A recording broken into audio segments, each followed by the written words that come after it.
नमस्कार दोस्तों, आप सभी का एक बार फिर स्वागत है मेरे इस वीडियो सेशन में। इसमें आज हम मध्य प्रदेश की भौगोलिक अवस्थिति या बोलें कि हम उसे अक्षांशीय देशांतरीय स्थिति और उसके आसपास की सामान्य जानकारी का अध्ययन करने वाले हैं, जिसमें हम लोकेट करेंगे कि इंडिया में और पूरे वर्ल्ड में इंडिया और इंडिया से फिर एमपी और एमपी की भौगोलिक स्थिति वगैरह के बारे में हम जानकारी यहाँ पे एकत्रित करेंगे। ठीक है, तो ये सब जानने से पहले हम थोड़ा सा ये जान लें कि जैसे कि ये पृथ्वी है गोल, ठीक है, ये इसका एक्सिस,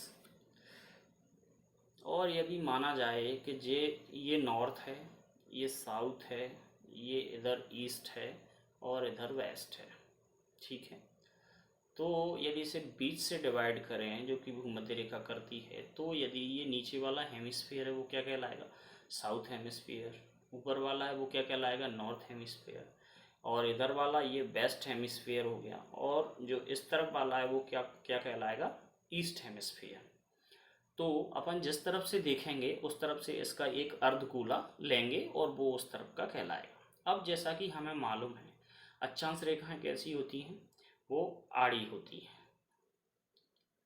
ऐसे।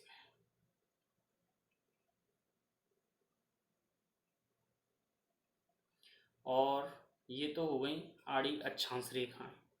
ठीक है, तो जब हम अक्षांश रेखाएं पढ़ेंगे, तो जब हम साउथ हेमिस्फीयर में पढ़ेंगे तब कैसे चलेंगे? ये यहाँ 0 डिग्री अक्षांश है, 0 डिग्री, और यहाँ 90 डिग्री। ठीक है, और यहाँ भी 90 डिग्री ऊपर भी। तो जब हम इन्हें पढ़ेंगे तब इधर से इधर की तरफ चलेंगे, तब बढ़ेंगे, बढ़ते क्रम में 0 से 90 तक आएंगे, और क्या लिखेंगे कि इतने डिग्री दक्षिणी अक्षांश और इतनी डिग्री दक्षिणी अक्षांश। ठीक है, और जब इस तरफ जाएंगे तो ऊपर की तरफ बढ़ती दिशा में जाएंगे और क्या बोलेंगे? इतनी डिग्री उत्तरी अक्षांश, इतनी डिग्री उत्तरी अक्षांश।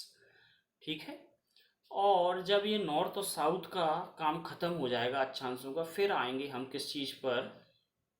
देशांतरों पर। देशांतरों में क्या है? देशांतर कैसे जाती हैं? देशांतर ऐसे,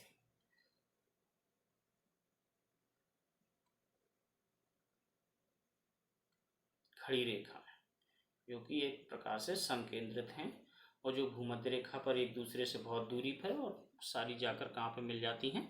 पोलर साइड पर जाकर मिल जाती हैं। तो जब हम ईस्ट हेमिस्फीयर और वेस्ट हेमिस्फीयर की बात करेंगे, तो बीच से इस तरफ की तरफ चलेंगे, सेंटर से ईस्ट की तरफ, तब इन्हें बढ़ते क्रम में ईस्ट देशांतर बोलेंगे, और इस तरफ जाएंगे तब वेस्ट देशांतर बोलेंगे। ठीक है, तो इन्हें बीच में ग्रीनविच मीन टाइम से हम गिनना चालू करते हैं। तो इंडिया की पोजीशनिंग क्या है इसमें सब में? हम इतना सारी मेहनत सिर्फ इसलिए कर रहे थे ताकि हम ये जान पाएं कि इंडिया की पोजीशन कहाँ है। तो इंडिया की पोजीशन है लगभग इस जगह पर।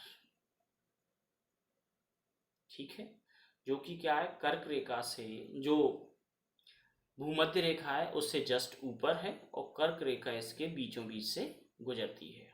ठीक है,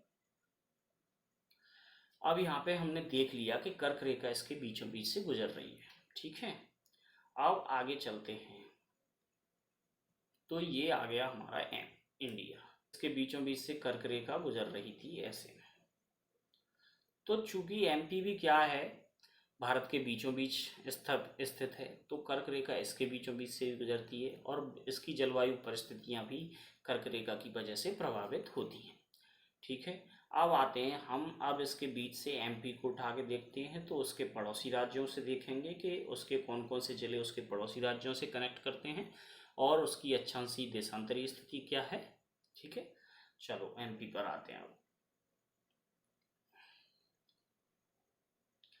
तो ये एमपी, और एमपी में क्या है? अक्षांशीय विस्तार देखें तो ये 21 डिग्री 6 मिनट से 26 डिग्री 30 मिनट तक, और यहाँ से 74 डिग्री 59 मिनट से लेकर 82 डिग्री 66 मिनट में इसका विस्तार है पूरा। और इसके साथ ये कितना, इसका क्षेत्रफल कितना है? 30, 82 और 52। 30, 82, 52 वर्ग किलोमीटर इसका क्षेत्रफल है, जो कि पूरे भारत के क्षेत्रफल का कितना है, 9.38%। ठीक है, तो 21.6 डिग्री उत्तरी अक्षांश से लेकर 26 डिग्री 30 मिनट उत्तरी अक्षांश तक और 74 डिग्री 59 मिनट पूर्वी देशांतर से 82.66 डिग्री पूर्वी देशांतर में मध्य प्रदेश विस्तृत है। इसमें 30, 82, 52 वर्ग किलोमीटर इसका क्या है, भौगोलिक क्षेत्रफल है, जो कि भारत के कुल भौगोलिक क्षेत्रफल का 9.38% है। मध्य प्रदेश भारत का क्षेत्रफल की दृष्टि से दूसरा बड़ा राज्य है, और पहला बड़ा राज्य कौन सा है, राजस्थान। इसके बाद आता है मध्य प्रदेश। ठीक है, और मध्य प्रदेश में कर्क रेखा मध्य प्रदेश के बीचों बीच से गुजरती है, जो कि मध्य प्रदेश के 14 जिलों को कवर करती है। इस मैप में देखेंगे आप, जो ब्लैकनिंग हो रही है इनमें, जिन जिलों में, वो सब कहाँ आते हैं, कर्क रेखा के आसपास आते हैं। ये यहाँ से सारे के सारे ये सब कर्क रेखा पर स्थित 14 जिले हैं। इनकी संख्या कितनी है, 14 जिले कर्क रेखा पर अवस्थित हैं। और इसकी पूर्व से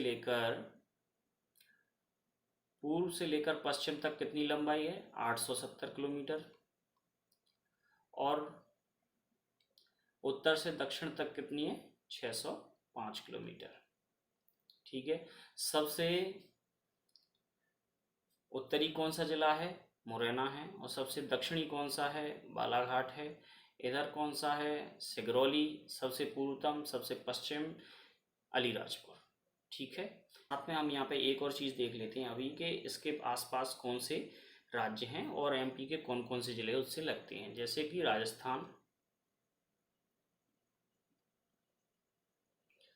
इसके बाद उत्तर प्रदेश, यहाँ छत्तीसगढ़, ये महाराष्ट्र, और यहाँ पीछे बैक साइड में कौन है, गुजरात। ठीक है, तो राजस्थान से कौन कौन से जिले लगते हैं, एक मुरैना, उसके बाद श्योपुर, शिवपुरी, गुना, राजगढ़, आगर, इसके बाद मंदसौर, नीमच, रतलाम और झाबुआ। इस तरीके से कितने जिले लगते हैं यहाँ, 10 अप्रॉक्स 10 जिले। और उत्तर प्रदेश से कितने जिले मिलते हैं, 13। कौन कौन से, यहाँ पे देखें, मुरैना है, भिंड है, दतिया है, शिवपुरी है, अशोकनगर है, और ये सागर है, टीकमगढ़ है, छतरपुर, पन्ना, सतना, रीवा, सिगरौली। मतलब 13 के अप्रोक्स ये मिलते हैं। इसके बाद छत्तीसगढ़ आते हैं, तो छत्तीसगढ़ से कौन कौन से मिलेंगे अपना, ये सीधी मिलेगा, सिगरौली मिलेगा, शहडोल है, उमरिया, अनूपपुर, अमरकंटक, बालाघाट, ये सारे ज़िले किससे मिलते हैं, छत्तीसगढ़ से। और नीचे की तरफ जितने हैं, बालाघाट, सिवनी, छिंदवाड़ा, बैतूल, खंडवा, खरगोन, बुरहानपुर और अलीराजपुर, बड़वानी, ये सब महाराष्ट्र से मिलते हैं। गुजरात से केवल 2 जिले मिलते हैं, कौन से, झाबुआ और अलीराजपुर। इस तरीके से मध्य प्रदेश के पड़ोसी राज्य हो गए, राज्यों से जुड़े होने वाले मध्य प्रदेश के जिले हो गए। ठीक है, और इसी के साथ आज का मध्य प्रदेश की भौगोलिक अवस्थिति का ये लेक्चर समाप्त होता है। आप सभी का बहुत बहुत धन्यवाद। बने रहिए, आगे देखेंगे हम मध्य प्रदेश का भौगोलिक विभाजन।